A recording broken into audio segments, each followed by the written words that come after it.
સુરતની વરાછા પોલીસે 18 વર્ષ જૂના મર્ડર કેસના એક ખૂંખાર અને નાસ્તાવર્તા આરોપીને ઝડપી પાડવામાં મોટી સફળતા મેળવી છે। માત્ર 50 રૂપિયાની ઉઘરાણીમાં હત્યા કરી ફરાર થયેલા આરોપીને પકડવા માટે પોલીસે ઝારખંડના જંગલોમાં 7 દિવસ સુધી આદિવાસીનો વેશ ધારણ કરીને ફિલ્મી ઢબે ઓપરેશન પૂરું પાડ્યું હતું। સુરતના વરાછા પોલીસ સ્ટેશન વિસ્તારમાં વર્ષ 2008માં બબલુ નામના વ્યક્તિની માત્ર 50 રૂપિયાની મામૂલી ઉઘરાણી બાબતે કરપીણ હત્યા કરવામાં આવી હતી।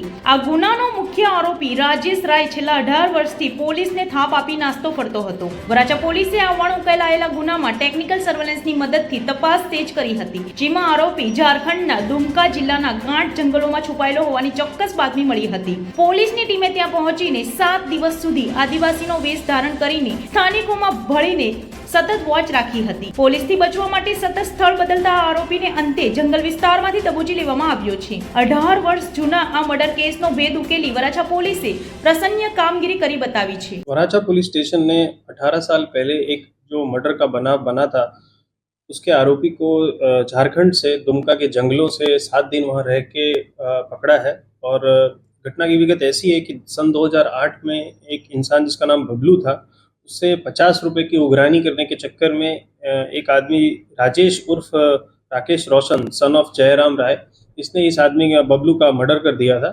और ये 2008 से ही फरार था। और पिछले 10 दिन से हमें कुछ इन्फॉर्मेशन मिली थी कि ये यहाँ पे हो सकता है, तो वराछा की टीम वहाँ पे गई और 7 दिन लगातार वहाँ पे जंगल में उसका खोजबीन किया, क्योंकि वहाँ पे टेक्निकल सर्वेलेंस थोड़ा सा मुश्किल हो रहा था।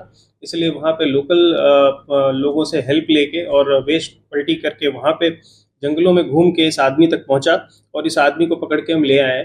ये CRPC 70 के मुजब वांटेड आरोपी था और काफ़ी मेहनत करके वराछा पुलिस ने इसको पकड़ा है और इसके लिए वराछा पुलिस स्टेशन को मैं कोंग्रेचुलेट करता हूं। સુરત શહેરમાં રિક્ષામાં મુસાફરોના સ્વાંગમાં લૂંટ ચલાવતી કુખ્યાત કટર ગેંગનો સુરત ક્રાઇમ બ્રાન્ચે પર્દાફાશ કર્યો છે। ખાસ કરીને વૃદ્ધ મહિલાઓને ટાર્ગેટ કરીને નજર ચૂકવી ઘરેણાની ચોરી કરતી આ ગેંગના 4 સાગરીતોને પોલીસે દબોચી લીધા છે।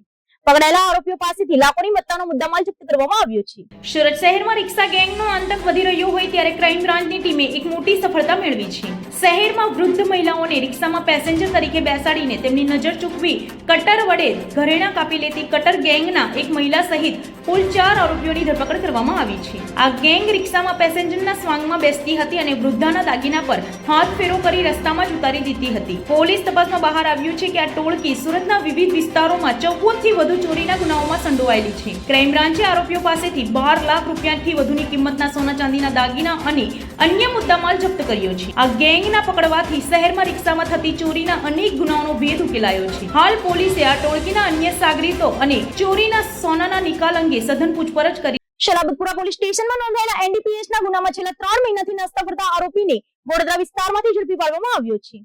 પ્રતિબંધિત કોટિંગ સિરપના જથ્થા સાથે પકડાયેલા અન્ય આરોપીની પૂછપરછમાં શખ્સનું નામ ખુલ્યું હતું। સુરત પોલીસ કમિશનર અનુપમસિંહ ગહેલોતની સૂચના અને એસઓજીના ઉચ્ચ અધિકારીઓના માર્ગદર્શન હેઠળ નાસ્તા ફરતા આરોપીઓને પકડવા માટે ખાસ ઝુંબેશ ચલાવવામાં આવી રહી છે। આ દરમિયાન એસઓજીના ASI જલુભાઈ અને હેડ કોન્સ્ટેબલ રામજીભાઈને ચોક્કસ બાતમી મળી હતી કે શલાબતપુરાના ડ્રગ્સ કેસમાં વોન્ટેડ આરોપી ગોડદરા વિસ્તારમાં છુપાયેલો છે। જે બાતમીના આધારે પોલીસે ગોડદરામાં આસપાસ દાદાના મંદિર પાસે વોચ ગોઠવીને 48 વર્ષીય સુરેશ ઉર્ફ કાકા હંસારામ ચૌધરીને દબોચી લીધો છે। આરોપીની પૂછપરછમાં જાણવા મળ્યું છે કે ગત 14 ડિસેમ્બર 2025ના રોજ 230 બોટલ કોડિન સિરપ સાથે પકડાયેલા અનવર પઠાણે આ જથ્થો સુરેશ ઉર્ફ કાકાને પૂરો પાડ્યો હતો। આ ગુનામાં નામ ખુલતા તે છેલ્લા 3 મહિનાથી પોલીસને થાપ આપીને નાસ્તો ફરતો હતો।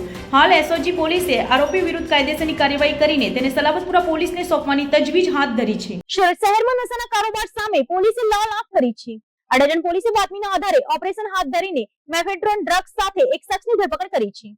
પોલીસ કમિશનરના આદેશ અનુસાર ચાલી રહેલી ડ્રગ્સ વિરોધી ઝુંબેશ હેઠળ અડાજણ પોલીસે લાખોની મત્તાનો મુદ્દામાલ જપ્ત કરીને કાયદેસરની કાર્યવાહી હાથ ધરી છે। સુરત પોલીસ કમિશનર અનુપમસિંહ ગહેલોત અને ઉચ્ચ અધિકારીઓની સૂચનાથી અડાજણ પોલીસ સ્ટેશનના PIVA જોગરાણાના માર્ગદર્શન હેઠળ નશાબંધી અંગે સઘન ચેકિંગ હાથ ધરવામાં આવ્યું હતું। આ દરમિયાન અડાજણ સર્વેલન્સ સ્ટાફના હેડ કોન્સ્ટેબલ ભીખનભાઈ અને પોલીસ કોન્સ્ટેબલ પુષ્પરાજને બાતમી મળી હતી કે અડાજણ હેલ્થ સેન્ટર પાસે આવેલા શાંતિકુંજ ગાર્ડન પાસે એક ઈસમ એક્ટિવા પર એમડી ડ્રગ્સ વેચવા માટે પસાર થવાનો છે, જે બાતમીના આધારે પોલીસે વોચ ગોઠવીને એક્ટિવા ચાલકને કોર્ડન કરીને ઝડપી પાડ્યો હતો. આરોપીની અંગ ઝડપી લેતા તેની પાસેથી 2.45 ગ્રામ મેફેડ્રોન ડ્રગ્સ મળી આવ્યું હતું. પોલીસે ડ્રગ્સ, મોબાઈલ અને એક્ટિવા સહિત કુલ્લે ₹54,450 રૂપિયાનો મુદ્દામાલ જપ્ત કરીને આરોપી વિરુદ્ધ એનડીપીએસ એક્ટ હેઠળ ગુનો નોંધી વધુ તપાસ હાથ ધરી છે. સુરતના લાલ દરવાજા વિસ્તારમાં આવેલી એક હોટલમાં અચાનક આગ ફાટી નીકળતા અફરાતફરી મચી ગઈ હતી. લાલ દરવાજા સ્થિત ડાયમંડ હોટલમાં લાગેલી આગને બુઝાવવા માટે ફાયર બ્રિગેડનો કાફલો તાત્કાલિક ઘટના સ્થળે દોડી ગયો હતો. ભરચક વિસ્તારમાં આગ લાગતા સ્થાનિકોમાં પણ ભારે ફાળ પડી હતી.